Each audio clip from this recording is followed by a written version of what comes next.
If you saw the title and thumbnail of this video, you are likely thinking one of two things. Either you were thinking, wow, I loved this game as a kid, it's so great, or you were thinking, Pac-Man had platformers? And to the unknowing, yes, he did. The Pac-Man World games were a series of platformers released primarily on the PS2, but the series debut was on the PS1. For the intents of this video, we'll be looking at Pac-Man World 2 as it's the one I grew up playing. And where better to start than the story? This game opens up with the ghost sneaking around Pac Village at night to play games? Some of them make me feel personal pain, but mostly the ghosts just end up hurting themselves.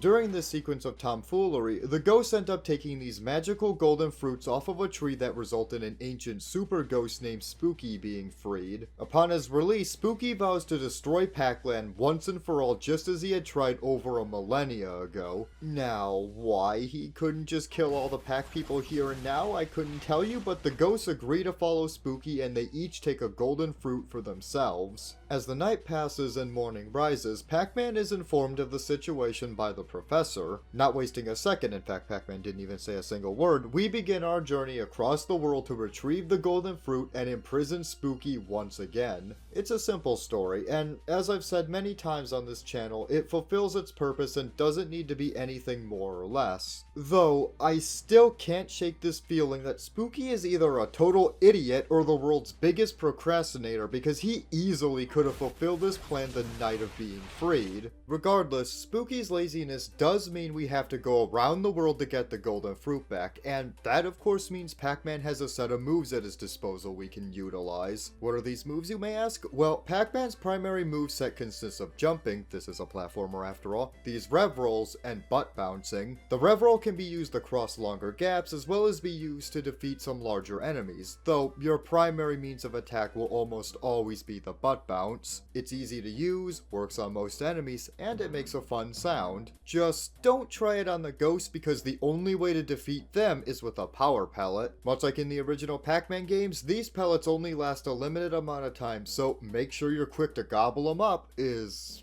what I would say if the timer wasn't laughably generous. And this isn't the only overt generosity from this game, because holy shit, the beginning of this game is easy. There is no challenge here. The only way you're going to die is because this game's janky ass camera will cause you to misalign jumps and fall into a bottomless pit. And the boss battle, that's idiotic levels of easy too. The game tells you exactly what to do and every attack is telegraphed in the most obvious way possible. It's just not fun. But Angel, isn't this a kid's game, you may ask? And to that I say, are you serious? I was able to beat the original COD and Metal Gear Solid games on my own as a 5-year-old, and I know for a fact many of you are in that same boat. So no, turning up the difficulty just a little would not have been an issue for most kids. What would be an issue for most kids, and I know so because I played this game as one, is this game's horrible camera. And no, I am not done with that because the entire next set of levels is ruined by the camera. The forest levels are all vertical, and that means there is a lot of platforming. Now, if this were a more refined game like Ratchet & Clank or Sly Cooper, this wouldn't be a big deal. But this is Pac-Man World 2, so the camera isn't controllable at random points, ledges you need to jump to are just out of sight, and the damn thing can't make up its mind on if it's close or far from Pac-Man. Luckily though, this doesn't last forever. The next set of levels set in the snowy mountains really pick up, and I had a lot of fun here. The platforming feels very natural and provides plenty of opportunity for the player to actually mess up due to their own fault. So yes, outside of this Crash Bandicoot style avalanche run, the camera here functions as intended. Hell, even this gimmicky ice skating level was awesome, and I couldn't complain about it if I tried because it was so well put together. And really, I can say the same for pretty much everything in the volcano levels too. Well, except for this turbo hill of hell. The platforming here is solid, and there's some really good use of one of Pac-Man's power-ups, that being the steel ball pellet. And yeah, you're gonna need it because this level can actually get pretty hard, and I think with that, it's time we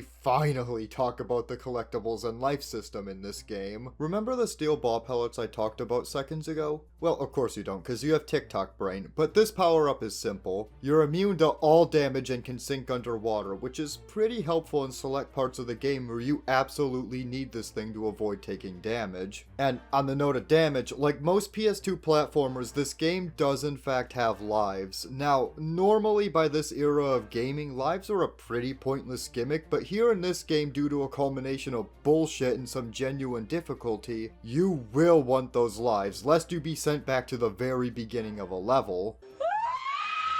I cannot tell you how many times I nearly ran out of lives solely because I fell down holes, or in the case of a certain boss fight, struggled immensely due to the massive uptick in difficulty. So what's the best way to avoid losing these precious lives? Well, that's pretty simple. Don't die. Get good, son. Pacman can only take 4 hits before he goes down, but luckily you can replenish health by finding these pack pies on the ground or by collecting 50 pellets. This is good to note because it means that whilst you can't purchase any upgrades or anything fancy like that, these pellets do serve a functional purpose in keeping you alive. That, however, cannot be said for literally any of the other collectibles in the game. The fruits you collect literally only exist to say you 100% at a level, and for me that just isn't very fun or incentivizing. Popping cherries really just ain't it here. Now granted, these chests scattered across every level do require fruits to open them, but more often than not you're just gonna get more fruit. Every now and then they'll contain a mini-game for you to play, but that mini-game is literally just the original Pac-Man in this game's style, so it's really not that exciting. And honestly, if you really want to play the original Pac-Man, well, 1, you can play it on Google, but 2, if you collect these Namco coins littered across the game, you can unlock the arcade back in Pac Village. This has Miss Pac-Man, the original Pac-Man, Pac-Mania, and Pac-Attack, so there's definitely more than enough options if you want to play the original game. But you know what Namco coins can't give you? An easy way to fight this asshole Ghost Clyde. The uptick in difficulty here from your previous boss fights is insane. Inky and Pinky, they were outrageously easy and honestly just a copy and paste of one another. Clyde though, he may look like a copy and paste and function a lot like the other two, but he is far harder. Now granted, he is a pretty fun boss for the most part, and thanks to him actually being a challenge, it's very satisfying to beat him. You have to dodge projectiles, get out of the way of his strafe attacks, and you can only deal damage via butt bouncing on the glass part of his machine. This is pretty good, if not for the fact the area to hit him is so specific you can butt bounce right on it and not do shit. This resulted in so many deaths that weren't my fault. It's nuts. The boss fight could have been perfect, and it was ruined by an overly stringent hitbox. Just look at this. But oh no, the nonsense doesn't end when you defeat Clyde, because for whatever reason, someone on this game's development team thought an entire section of water levels was necessary. These levels function essentially as overly long rail segments, but with the added bonus of also being light bullet hell levels. Sounds fun, right?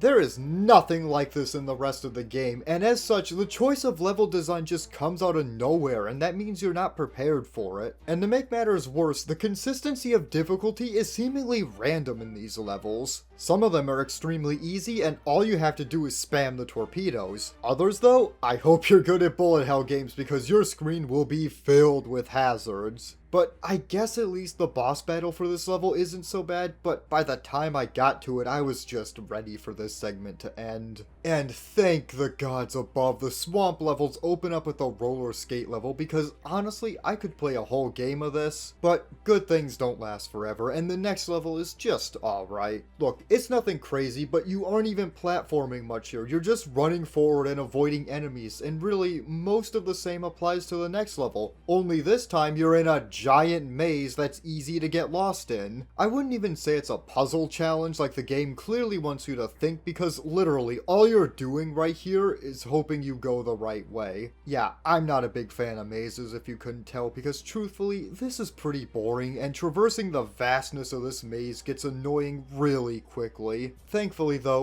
once it ends, you are finally greeted with the boss fight against Spooky, and this boss fight is honestly not bad. Initially, all he does is throw these fireballs at you and summon some enemies, but if you evade him long enough, he'll start doing this weird magic dance, and from there, all you have to do is jump up and kick him in the balls. It's that simple. But as the boss fight progresses, Spooky begins getting more aggressive. The fireballs come quicker, some have fire trails that follow you, some linger, and he begins getting really fast. It's super fun and well balanced, and it's a great way to end the game. And once Spooky is defeated and trapped again, that's it. The game ends. And with that, I can safely say this game was an okay adventure. Look, Pacman World 2 is a game that has some high points, a lot of low points, and even more mediocre segments. The game isn't bad, and no, I don't hate it. After all, this is a childhood game for me, but for the 3 people watching this who've never played it before, I don't think this game is worth going out of your way for, unless you have young kids who will be appeased by anything anyways, in which case, go for it. Also, why is this tree even public space?